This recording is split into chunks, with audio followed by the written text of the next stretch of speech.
नमस्कार, मी अनुपमा देसाई जवळगी आणि तुमचं माझ्या YouTube चॅनलमध्ये स्वागत आहे. आजकाल आपल्या सगळ्यांच्या आयुष्यात खूप ताणतणाव असतात. आपण स्ट्रेसमधनं जात असतो आणि आपल्याला हेही आजकाल सगळ्यांना माहिती आहे, की स्ट्रेस कमी कसा करायचा. म्हणजे मेडिटेशननी फायदा होतो. आपण व्यायाम केला तर फायदा होतो. अगदी साधं चालायला गेलं तरी फायदा होतो.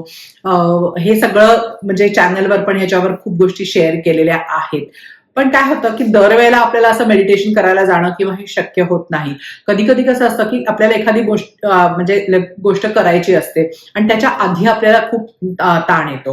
म्हणजे आता तुम्ही स्टुडंट असाल, तर मग परीक्षेला बसायचे. तर परीक्षेच्या बसायच्या आधी, पेपर यायच्या आधी खूप स्ट्रेस असतो किंवा तुम्हाला एखादं प्रेझेंटेशन द्यायचंय तरी पण असतो. काहीतरी कोणाच्या तरी फोनवर काहीतरी महत्त्वाचं बोलायचं आहे, तरी तुम्हाला त्याचा ताण जाणवतो. खूप ट्रॅफिकमध्ये अडकला असाल, तरी त्या साध्या ड्रायव्हिंगचा पण हल्ली खूप ताण जाणवतो. सो अशा या सगळ्या गोष्टींमध्ये काय होतं, की त्या वेळेला आपल्याला काहीतरी जाऊन त्या ताणासाठी करणे शक्य नसतं. म्हणजे आहे तो क्षणात ताण तो अनुभवणं आपल्याला काही त्याच्यावर उपाय नसतो. कारण आपण काय असं म्हणू शकत नाही पेपरच्या आधी, की आता मी जाऊन मेडिटेशन करून येते किंवा मी चालून येते प्रेझेंटेशनच्या आधी, असं शक्य होत नाही. तर आज या व्हिडिओमध्ये जी एक मी श्वासाची एक टेक्निक म्हणजे शेअर करणार आहे तुमच्या बरोबर. ती टेक्निक अशी आहे, की ती या क्षणी ते आपला तणाव कमी करू शकते. तर ह्या टेक्निकला म्हणतात फिजिओलॉजिकल साय किंवा शारीरिक उसासा.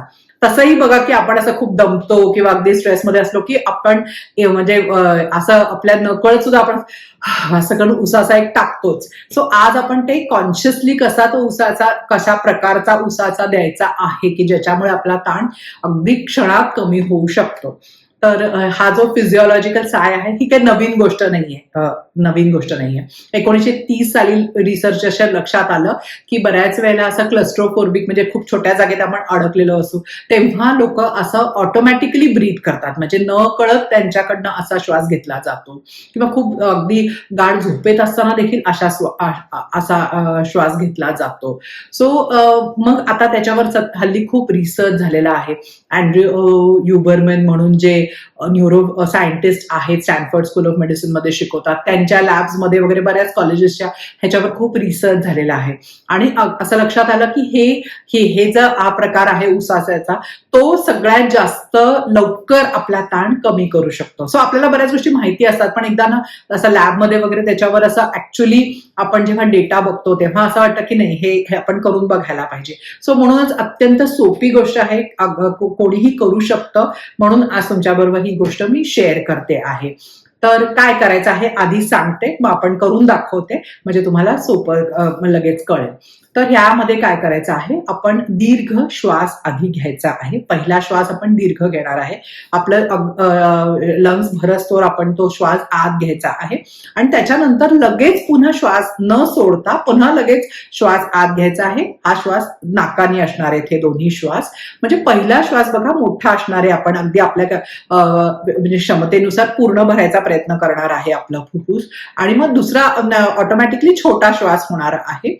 आणि हे दोन श्वास असे लागोपाठ घेतल्यानंतर आपण तोंडाने हळूहळू तो श्वास सोडणार आहे. आपल्या लंग्स मधले पूर्ण श्वास बाहेर पडस्तोवर. सो असा खोल श्वास आत आणि अगदी हळू दीर्घ श्वास आपण बाहेर सोडणार आहे. सो हे अत्यंत अगदी साधी सोपी गोष्ट आहे. पहिला श्वासच आपण असा पूर्ण घेणार आहे, त्यामुळे ऑटोमॅटिकली दुसरा श्वास जर का तुमचा जास्त मोठा यायला लागला तर लक्षात घ्या, की पहिला तुम्ही पूर्ण घेतला नाहीये. सो आता करून दाखवते. बघा, पहिला श्वास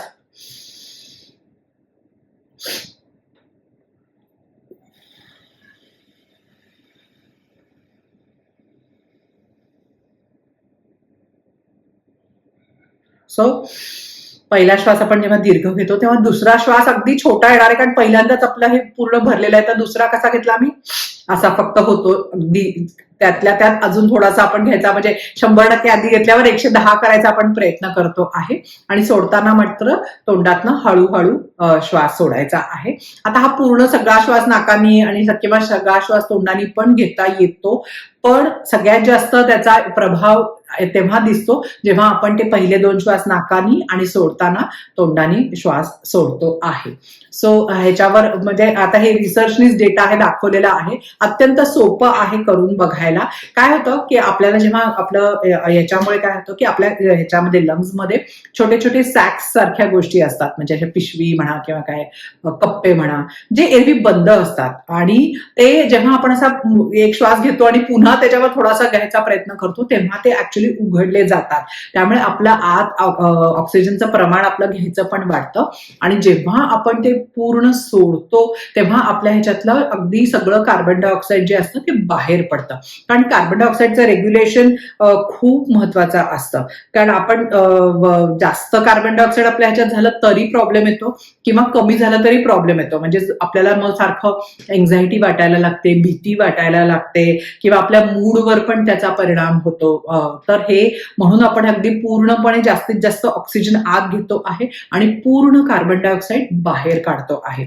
आणि असं रिसर्च दाखवतं की हे असा जो एक फिजिओलॉजिकल साय आहे तो 1 ते 3 श्वास पर्यंत घेतला तरी बास होतो. म्हणजे एकानेच खूप फरक पडतो, पण जास्तीत जास्त 3 वेळा केलं की अगदी आपला त्या क्षणातला स्ट्रेस कमी होतो आणि आपल्याला जे करायचे, पेपर द्यायचा आहे, प्रेझेंटेशन द्यायचं आहे, अजून काही करायचं आहे, तर आपण ते अगदी शांत मनाने शांत चित्ताने ती गोष्ट करू शकतो. सो अत्यंत सोपी टेक्निक आहे, म्हणूनच आपण ते करू शकतो. आणि आता थोडे दिवस काय होतं, सुरुवातीला करताना आपल्याला ती जाणीवपूर्वक करायला लागते की आता असं करायचं. मग हळूहळू या गोष्टी इतक्या अंमळणी पडतात ना की ऑटोमॅटिकली एखाद्या स्ट्रेसफुल सिच्युएशन मध्ये आपण आपल्याकडनं ती आपोआप केली जाते. सो खूप छान टेक्निक आहे. बघा आता माझ्याबरोबर एकदा करून बघा.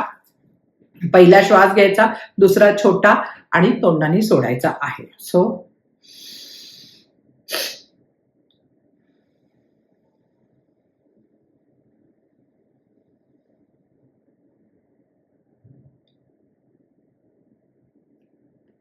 कसं वाटतंय? लगेच फरक पडतो. करून बघा.